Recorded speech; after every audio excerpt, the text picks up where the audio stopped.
విజ్ఞప్తి చేస్తున్నా. ఈరోజు ఒక మంచి కాస్ కోసం ఈ కార్యక్రమాన్ని ఏర్పాటు చేశాం. నేను దానికంటే ఎక్కువ ఆనందపడుతున్నా. ఇన్ని వేల మందిలో సేవాభావాన్ని రగిలించడానికి ఈరోజు ఈ కార్యక్రమం ఉపయోగపడే పరిస్థితి వచ్చింది. సేవాభావం వస్తే అక్కడి నుంచి కార్యక్రమాలు ఆటోమేటిక్గా జరిగే పరిస్థితి వస్తుంది. ఈరోజు యూఫోరియా మ్యూజికల్ నైట్ పెట్టారు. ఎగ్జాక్ట్గా 28 సంవత్సరాలైంది. నాకు ఇప్పటికి కూడా జ్ఞాపకం. 11 సంవత్సరంలో స్వరవేద కార్యక్రమం ఆ రోజు గచ్చిబౌలిలో పెట్టాం. ఆ తర్వాత ఈ కార్యక్రమాన్ని రెండో కార్యక్రమం కింద ఈ కార్యక్రమాన్ని తీసుకున్నారు.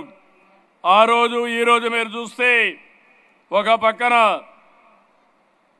శివమణి అప్పుడు వచ్చాడు, ఈరోజు కూడా వచ్చాడు. చాలా సంతోషం. ఈరోజు మీరు ఇక్కడ పనిచేసిన వాళ్ళు చూస్తే తమన్ గారిని మనస్ఫూర్తిగా అభినందిస్తున్నాను.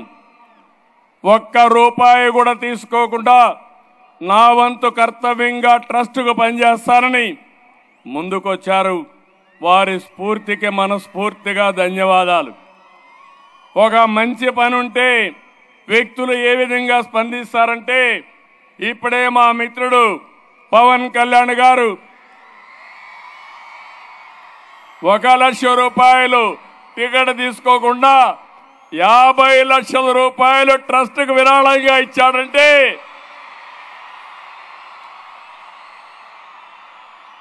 ఒక మంచికి తన వంతు బాధ్యతగా ముందుకొచ్చాడు.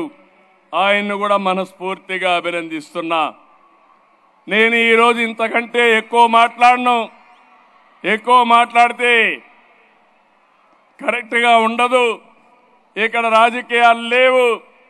28 సంవత్సరాలుగా ఎన్టీఆర్ మెమోరియల్ ట్రస్ట్కి కానీ దగ్గర 33 సంవత్సరాలు అవుతుంది. హెరిటేజ్కి కానీ పెట్టాను, కానీ కంపెనీ స్థాపించాను, కానీ ఆ తర్వాత ఎక్కడ కూడా ఒక ఫేవర్ జరగకుండా మెరిట్ ప్రకారం మీరే ముందుకు పోవాలని చెప్పాను. మా కుటుంబ సభ్యులు పనిచేసుకుంటున్నారు. దానికి చాలా ఆనందంగా ఉంది. ఒక మిస్యూజ్ లేకుండా సమర్థవంతంగా అటు కంపెనీని ఇటు ట్రస్ట్ నడిపిస్తున్నారు. వారిని మనస్ఫూర్తిగా అభినందిస్తూ ఈ సేవాభావం అందరిలో రావాలి. ఇది ఒక్కరి బాధ్యత కాదు, మనందరి బాధ్యత. పిల్లలు మీరు చదువుకున్న తర్వాత, పెద్దవాళ్ళు అయిన తర్వాత, ఉన్నత పదవులకు వచ్చిన తర్వాత తిరిగి మీ బాధ్యత మీరు నెరవేర్చాలి. తిరిగి సమాజానికి మీరు ఇవ్వాలి. ఇక్కడుండే పెద్దవాళ్ళందరినీ కోరుతున్నా, సమాజం వల్ల మనం పైకి వచ్చాం.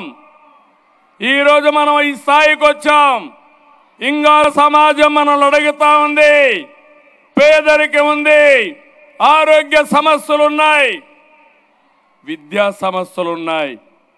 ఇది మనందరి బాధ్యతగా తీసుకోవాలి.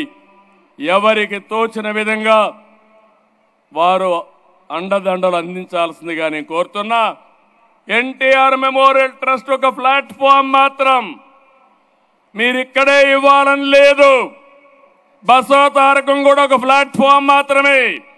కానీ మీరు మాత్రం సేవా కార్యక్రమాల్లో జీవితాంతం ఉండాలని మరొక్కసారి విజ్ఞప్తి చేస్తున్నాను.